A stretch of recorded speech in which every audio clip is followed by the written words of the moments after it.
I was the family's fixer until I said no. Then they hijacked my birthday party. What happened next will shock you and then... Hi, my name is Ryan, and I'm 32 years old. I live in Denver, Colorado, and I work as a web developer. If I had to describe my role in my family, I'd say I'm the one who keeps the machine running. Not emotionally. My mom, Diane, takes care of that. Not socially either. My dad, Robert, has always been good at keeping up appearances. No, I'm the guy everyone calls when something goes wrong. Arguments? I mediate. Errands? I run them. Financial trouble? I pitch in. You'd think all this would make me the favorite, but in my family, it's never that simple. I'm the middle child. Mark, my older brother, is 37, married to his college sweetheart, and the textbook definition of the golden child. He's a corporate lawyer with an impeccable track record. My parents love to gush about him, and why wouldn't they? He's successful, respected, and always polished. Then there's Sophie, my 28-year-old younger sister. She's the baby of the family and the rebellious one. She's impulsive and carefree, often leaving chaos in her wake. Somehow, this only adds to her charm in my parents' eyes. They call her free-spirited or say she's just finding her way. Meanwhile, I'm the one they don't worry about, the one they count on to keep everything together. I was the dependable kid. I got good grades, stayed out of trouble, and started working part-time as soon as I could. My parents didn't need to nag me or check up on me like they did with Mark and Sophie. I was the steady one, the kid who just got on with it. I think they appreciated that, but it also meant they didn't really notice me. Mark was always in the spotlight for his achievements. He graduated top of his class, landed a high-paying job, and bought a house before he turned 30. My parents couldn't stop bragging about him. Sophie, on the other hand, got attention for her dramatic adventures, like dyeing her hair electric blue in high school or moving to Chicago with no plan and no job prospects. My parents would shake their heads, exasperated, but then turn around and praise her for being bold and adventurous. Me? I stayed in the background, doing what needed to be done. At first, I didn't mind. It felt good to be dependable, to know that my family could count on me. But as the years went by, I realized that being dependable also meant being taken for granted. If there was a fight between Mark and Sophie, I was the one who had to step in and play referee. When Sophie needed help moving apartments, again, it was me loading boxes into my car. When my parents ran into unexpected expenses, I was the one who quietly covered the difference. And yet, despite everything I did, it never felt like I was truly seen or appreciated. For years, I told myself this was just how families worked. Mark was too busy with his high-powered job, and Sophie was still figuring things out, so it made sense for me to step up. Family is family, right? But lately, I've started to question that. It began a few weeks ago when Sophie called me in tears. She just lost her part-time job and couldn't pay her rent. She was panicking about being evicted. I felt bad for her. I really did. But this wasn't the first time. Sophie had a habit of getting herself into messes and then leaning on everyone else to bail her out. My parents, of course, rushed to comfort her. She's just going through a rough patch, they said. She'll figure it out. They helped as much as they could, but when their wallets ran dry, they turned to me. This time, though, I said no. I was polite but firm. I told Sophie I couldn't help her financially, but offered to help her look for a new job or find a cheaper apartment. She didn't take it well. "Wow, Ryan," she said, her voice dripping with sarcasm. "I guess it's nice to know where I stand with you." She hung up before I could respond. The next day, my mom called. "Ryan, honey, I know Sophie called you about her rent," she began, her tone already edging toward guilt. "She's really struggling. Mark can't help right now, and I thought maybe you could pitch in, just this once." "Mom," I said, trying to stay calm, "I've helped Sophie a lot over the years. She needs to learn to handle things on her own." There was a long pause before she sighed. "I understand that," she said finally, "but you know how she is. She's your sister, Ryan. Family is supposed to support each other." That phrase, "family is supposed to support each other," has been thrown at me more times than I can count, and every time, it seems to mean the same thing. Ryan is supposed to support everyone else. I wanted to argue, to explain how tired I was of always being the one who stepped up. But I knew it wouldn't get me anywhere. So, I said, "I'm sorry, Mom, but I can't help this time." The disappointment in her voice was hard to miss. "All right," she said quietly. "I just thought you'd want to help. I guess I was wrong." The tension in the family has been palpable ever since. Sophie hasn't returned my calls, and my conversations with my parents have been strained at best. I know they think I'm being selfish, but for the first time in my life, I don't regret saying no. It's strange. I've spent years being the glue that holds my family together, and now I'm starting to wonder what happens when I stop. Will they fall apart without me? Or will they finally start to see me not just as the fixer, but as a person with limits, too? Only time will tell. When my mom called me a week before my 32nd birthday, I was caught off guard. She sounded unusually cheerful. "Hi, Ryan," she said, her voice practically sing-song. "How are you doing, honey?" "I'm good," I replied, cautious. "What's up?" "Well," she started, dragging out the word like she was about to reveal something big. "Your birthday's coming up, and we've got a little surprise planned for you. Don't make any plans, okay?" That stopped me in my tracks. My family planning something for me? That was new. My birthdays were usually a quiet affair. A cake, a few cards, maybe dinner at my parents' house if they weren't busy. Compared to the lavish dinners and parties Mark got, or the over-the-top celebrations Sophie had, mine were always understated. I never expected much, so I usually just planned something small for myself. "A surprise," I said, trying not to sound too skeptical. "Yes," she said enthusiastically. "It's going to be special this year. Just wait and see." I hung up the phone feeling a mix of emotions. Part of me was touched. Maybe this was their way of showing they appreciated everything I've done for them. Maybe, for once, they'd noticed how much I've sacrificed over the years. Another part of me was cautious.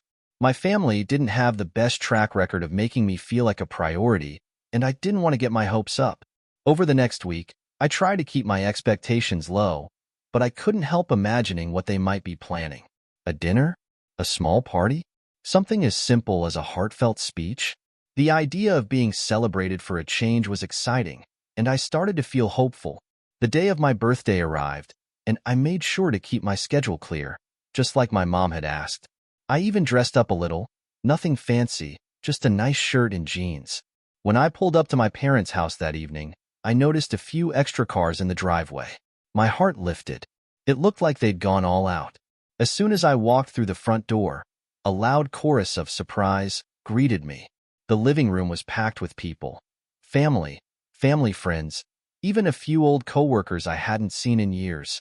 There were streamers taped haphazardly to the walls, balloons floating in the corners, and a table covered with snacks and a store-bought cake. It wasn't Pinterest-worthy, but it was clear they'd put effort into it, and I couldn't help but smile. "Happy birthday, Ryan," my mom said, rushing over to hug me. "Were you surprised?" "Yeah," I said, genuinely smiling. I definitely didn't see this coming. For the first hour, I mingled with the guests, catching up with old friends and enjoying the attention. It felt nice to be at the center of things for once.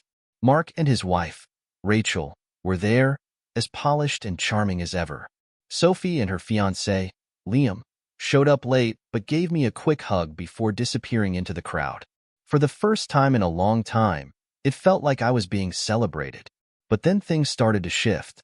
About halfway through the evening, my mom clapped her hands to get everyone's attention.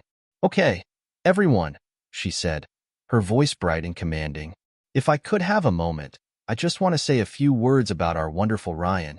I froze, not used to being the subject of any speech. Maybe this was it, the moment I'd been hoping for. "First of all, we're so proud of Ryan for everything he's accomplished," she said, smiling warmly at me.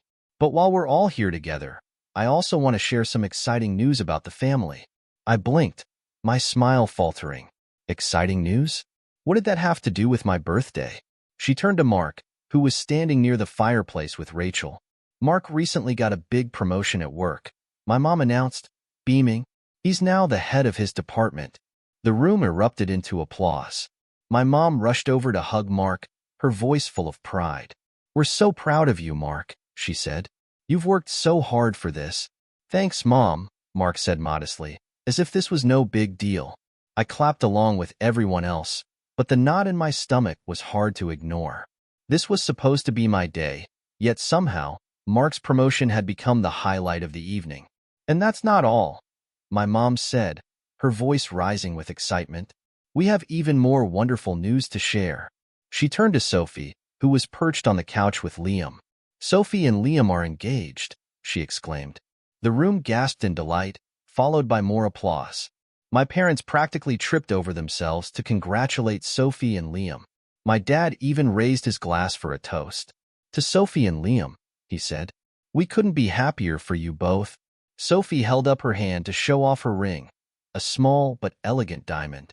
Everyone oohed and awed over it, and Liam wrapped an arm around her, grinning like he'd just won the lottery. Meanwhile, I stood there, frozen, holding an empty cup in my hand. My birthday had officially been hijacked. What was supposed to be my celebration had turned into a showcase for Mark's career and Sophie's engagement. I plastered a smile on my face, trying not to let my frustration show, but inside, I was fuming. As if that weren't enough, my mom walked over to me with an envelope in her hand. Ryan, she said, smiling warmly, we've got something for you, too. I perked up slightly, hopeful that maybe this was finally my moment. I opened the envelope and pulled out a handwritten note. My heart sank as I read the words inside. As part of your birthday gift, my dad said, his tone proud, we thought you might like to help Sophie with her wedding planning. You're so talented with design, so we figured you could create the invitations and coordinate with the vendors. And if you could chip in financially, that would be wonderful. Weddings are so expensive these days. The room erupted into applause again, as if this was the most thoughtful gift anyone could receive. People patted me on the back, saying things like, that's so generous of you, and Sophie is lucky to have you. I forced a smile, but inside, I was boiling. This wasn't a gift. It was a chore list disguised as a birthday present. Instead of celebrating me, they'd handed me more responsibilities and expected me to pay for it. Sophie walked over, smiling sweetly. Thanks, Ryan, she said, her voice dripping with fake gratitude. I knew I could count on you. I swallowed hard, keeping my emotions in check. This wasn't about me at all. It was about them. Once again, I was the afterthought, the reliable one who'd handle everything without complaint. But this time, I wasn't sure I could. I stepped out into my parents' backyard, letting the cool evening air hit my face. The laughter and chatter from the party buzzed faintly behind me, but out here, it was quiet. I sat down on the steps leading to the lawn and stared at the sky. It was a clear night, the stars faint against Denver's light pollution. I tried to focus on them, to let their stillness calm me, but my mind was racing. Inside, the party was in full swing. Mark basking in the glow of his promotion, Sophie soaking up congratulations for her engagement, my parents practically glowing with pride. And me? I was out here, alone, trying to process how what was supposed to be my birthday had turned into another event where I was just an extra in their lives. I heard the faint sound of voices drifting through the open window. I didn't mean to eavesdrop, but one line caught my attention and froze me in place. Ryan should step up, my mom was saying to someone, her tone firm. Mark has so much on his plate, and Sophie deserves the perfect wedding. Ryan doesn't have a family of his own, so it's not like he's too busy. I just don't understand why he's being so difficult. My chest tightened as the words sank in. She wasn't defending me. She wasn't trying to understand where I was coming from. She was doubling down, justifying their expectations of me while painting me as the problem. I felt a mix of frustration, sadness, and anger boiling inside me. I'd spent years being the reliable one, the one who held everything together, and now that I was asking for even a little bit of consideration, I was the difficult one? I took a deep breath, forcing myself to stay calm. This wasn't the first time I'd felt like this, but tonight, something inside me snapped. I couldn't keep doing this, not for them and not for myself. I got up from the steps and walked back inside, my expression neutral despite the storm brewing inside me. The party was loud and chaotic, people laughing and chatting like nothing was wrong. I weaved through the crowd, ignoring the quick greetings and pats on the back, and found my parents in the kitchen, talking with a group of relatives. Hey, I said, clearing my throat. Can we talk? Just the family. My mom turned to me, startled. Right now, Ryan? Everyone's having such a good time. Can it wait? No, I said firmly. It can't. The room fell quiet, and my dad exchanged a look with my mom before shrugging. All right, he said. Let's step into the living room. We gathered in the living room. My parents, Mark, Sophie, and me. The air was thick with tension as I stood in front of them, my heart pounding in my chest. I want to talk about this party, I began, keeping my voice steady. I really appreciate the effort, but this doesn't feel like a celebration for me. It feels like it's about everyone else. Sophie immediately rolled her eyes and crossed her arms. Oh, here we go. I ignored her and pressed on. Mom, Dad, I know you meant well, but the speech is about Mark's promotion and Sophie's engagement. That wasn't what I was expecting tonight. This is supposed to be my birthday, but somehow it feels like I'm just here to cheer for them. My mom frowned, her tone defensive. Ryan, that's not fair. We wanted to celebrate everyone. It's not all about you. I felt my frustration bubbling to the surface. But it was supposed to be. It's not like I get a party every year. This was supposed to be special. Instead, I get handed a list of wedding tasks like it's my job to make Sophie's day perfect. Sophie huffed, throwing her hands up. Oh, come on, Ryan. You're making this a bigger deal than it needs to be. We thought you'd be happy to help. You're always good at this kind of stuff. Mark chimed in, his tone condescending. Yeah, man. It's not like you have kids or a family of your own to worry about. You've got the time. I turned to him, my voice cold. That's the problem. You all assume I have nothing better to do just because I'm single. But my time matters, too. My life matters. You're being dramatic, Sophie snapped. You always make everything about you. I felt my hands clench into fists, but I forced myself to stay calm. Sophie, I've spent years helping this family. Paying for things, organizing events, stepping in whenever someone needed something. And I've done it because I wanted to, not because I had to. But tonight? This isn't help. This is you expecting me to drop everything and be your wedding planner. If it's not that big of a deal, she shot back, you're just being selfish. That word hit me harder than I expected. I looked at her, my voice rising slightly. You think I'm selfish? After everything I've done for this family, you're going to call me selfish because I finally said no? My mom stepped in, her tone placating. Ryan, no one is saying you're selfish. We just thought you'd want to be involved. This is a family event, and you're part of the family. I shook my head, my frustration boiling over. Mom, I've always been treated like the one who's supposed to hold everything together. But when it's about me, when I need support, I get brushed aside. This party proves that. It's not about celebrating me. It's about what I can do for everyone else. My dad, who had been quiet until now, finally spoke. You're blowing this out of proportion, Ryan. The party was for everyone, not just you. Stop acting like a spoiled child. That was the final straw. I took a deep breath, forcing myself to stay composed. You know what? I'm done. Done with what? Sophie asked, her voice dripping with sarcasm. Done being the family's default helper, I said firmly. I'm not taking on your wedding tasks, Sophie. I'm not going to be your safety net anymore. From now on, I'm focusing on my life. My mom's face fell. Ryan, don't say that. We need you. No, I interrupted, my voice steady. You need me to do things for you, but you don't value me as a person. If you did, you wouldn't dismiss my feelings like this. I've given so much to this family and gotten so little in return. Mark scoffed. Oh, come on. You're acting like we've never done anything for you. I looked at him, my voice cold. Name one time. He opened his mouth, but no words came out. Sophie looked away, arms crossed. My parents exchanged uneasy glances. I love you all, I said, my voice softening, but I can't keep living like this. I need to step back for my own sake. With that, I turned and walked out of the room. No one followed me. For the first time in years, I felt free. Walking out of that living room felt like stepping off a stage I'd been performing on for my entire life. As I drove home that night, I felt a strange mix of emotions. There was relief, like a weight had been lifted from my shoulders, but there was also guilt gnawing at the edges. Was I really abandoning my family? Was I being selfish? These questions swirled in my mind, but for once, I didn't let them take over.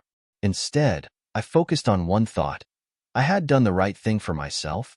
The next morning, I woke up feeling lighter than I had in years. The family group chat, however, was buzzing. Sophie had already fired off a string of messages, starting with, "Ryan ruined the party last night." She followed it up with her usual dramatics, claiming I was turning my back on the family and on her big moment. Mark chimed in shortly after, adding his signature condescending tone. "Seriously, Ryan? That was immature.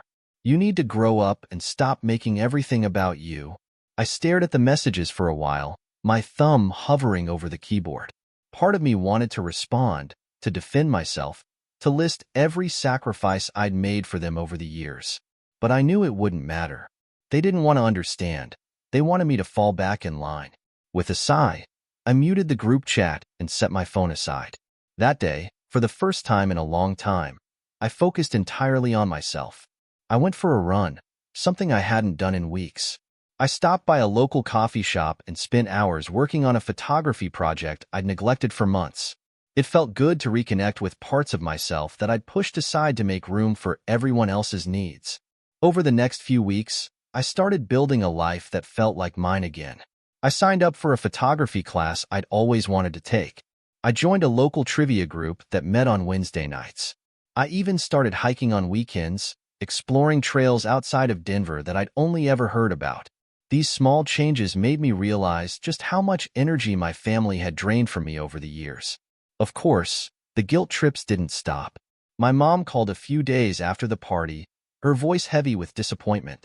"Ryan, I don't understand what's gotten into you," she said. "Why are you being so difficult? Your sister needs you right now." "Mom," I said, keeping my tone steady, "I've been there for Sophie, and for all of you, more times than I can count. But I need to start setting boundaries. I can't keep sacrificing my time and energy for everyone else." She sighed, and I could picture her shaking her head on the other end of the line. "But we're family, Ryan. Family supports each other." "That's a two-way street, Mom," I said. "And I don't feel like I've been supported in return. I'm not saying I don't love you or that I don't care. I'm saying I need to take care of myself, too." She didn't have much to say after that. We hung up, and for a while, the calls stopped. But Sophie found other ways to make her feelings known. A mutual friend told me Sophie had been complaining to anyone who would listen about how selfish I was being. Apparently, her wedding planning was hitting major snags, and without me to step in, things weren't going smoothly. Meanwhile, Mark stayed true to form. He was too busy with work to get involved in the family drama, but that didn't stop him from taking occasional potshots at me in the group chat. "Hope you're enjoying all your free time, Ryan," he wrote once, followed by a winking emoji. I didn't bother replying. For the first time, I wasn't letting their opinions control me. I wasn't dropping everything to fix their problems, and while it wasn't easy, it was freeing. I started reconnecting with friends, people I hadn't seen much of because I was always too busy dealing with family obligations. Jake, my best friend since college, was the first to call me out. "Man, where have you been?" he asked one Saturday morning as we grabbed coffee. "You used to be the guy organizing game nights. Now you're like a ghost." I laughed, a little embarrassed. "You know how it is, family stuff." He raised an eyebrow. "Family stuff? Are you being their unpaid assistant?" His words hit closer to home than I wanted to admit. "Maybe a little of both," I said with a shrug. "Well, good for you if you're finally drawing some lines," Jake said. "You deserve to have your own life, Ryan." Hearing that was like a breath of fresh air. For so long, I'd been caught in this cycle of putting everyone else first. It was exhausting, but it felt normal, like that was just how things were supposed to be. Now, I was starting to realize that it didn't have to be that way. Meanwhile, the cracks in my family's dynamic were starting to show. Without me to step in, tensions between Sophie and my parents began to escalate. A mutual friend told me that Sophie had gotten into a massive argument with my mom about the wedding guest list. My dad, true to his usual form, stayed on the sidelines, claiming he was too busy to get involved. I felt a twinge of guilt when I heard about the chaos, but I reminded myself it wasn't my responsibility to fix it. They'd spent years relying on me to keep the peace, and now they were finally seeing what happened when I wasn't there to do it. One evening, my mom called again. This time, she didn't try to guilt me, at least not directly. Instead, she gave me a detailed rundown of all the ways Sophie's wedding planning was falling apart. I could tell she was hoping I'd offer to step in, but I didn't take the bait. "I'm sorry to hear that, Mom," I said. "I hope it works out." There was a long pause before she replied. "You really won't help, will you?" "No," I said firmly. "I won't." She sighed, and I could hear the disappointment in her voice. But for the first time, I didn't feel compelled to fix it. The more time I spent focusing on myself, the more I realized how much I'd been neglecting. I wasn't just reclaiming my independence. I was rediscovering parts of myself that I'd almost forgotten. For years, I'd been so caught up in being the dependable one, the fixer, that I'd lost sight of who I was outside of my family. Now, I was starting to figure that out again. And honestly, it felt incredible. When my 33rd birthday rolled around, I decided to keep things simple. No big parties, no drama, no family obligations. Just a quiet dinner with a few close friends at a cozy restaurant downtown. It wasn't extravagant, but it was exactly what I wanted. We sat around a small wooden table, the kind that wobbles slightly when you lean on it, sharing stories and laughing over good food.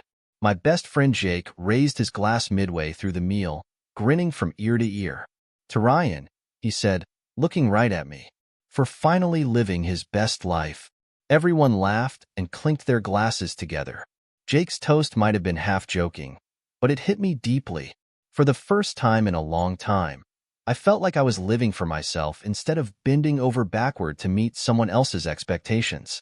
After dinner, we walked around downtown, the city lights reflecting off the wet pavement from an earlier rain. I soaked in the moment, letting myself feel the freedom I'd worked so hard to reclaim. That night, when I got home, I sat on the couch with a slice of leftover cake, staring out the window at the Denver skyline. The city buzzed quietly in the distance, but my apartment felt peaceful. I thought about everything that had happened over the past year. The fights, the boundaries I'd set, the life I was slowly building for myself.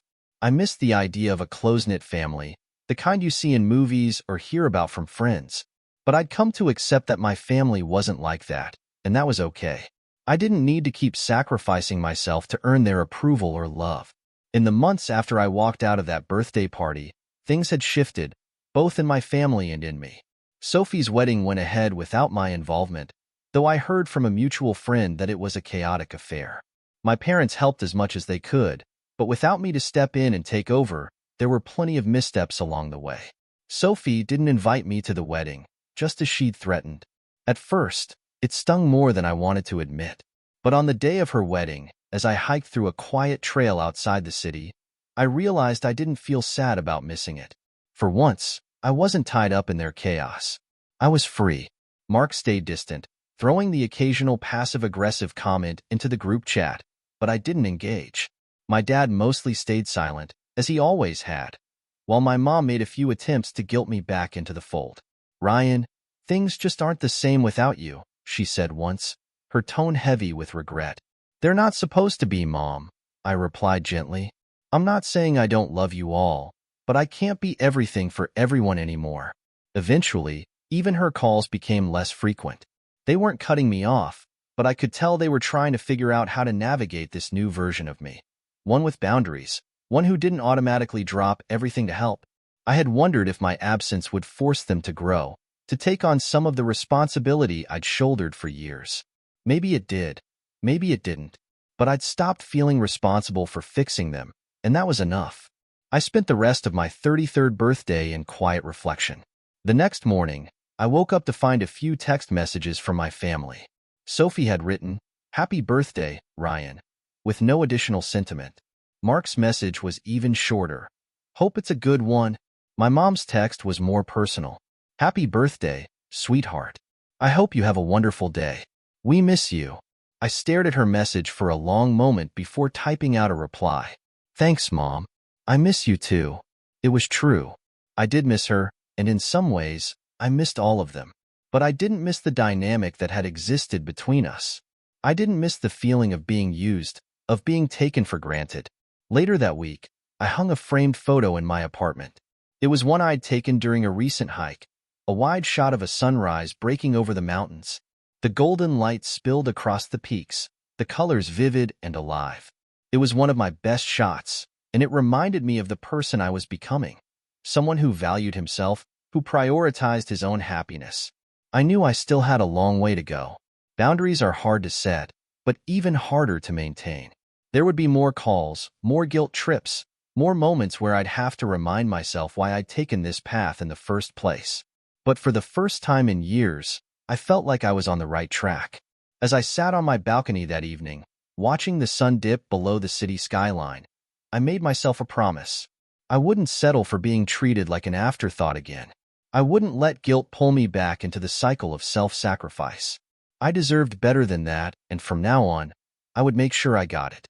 For the first time, I felt at peace. And that, I realized, was the best gift I could have given myself.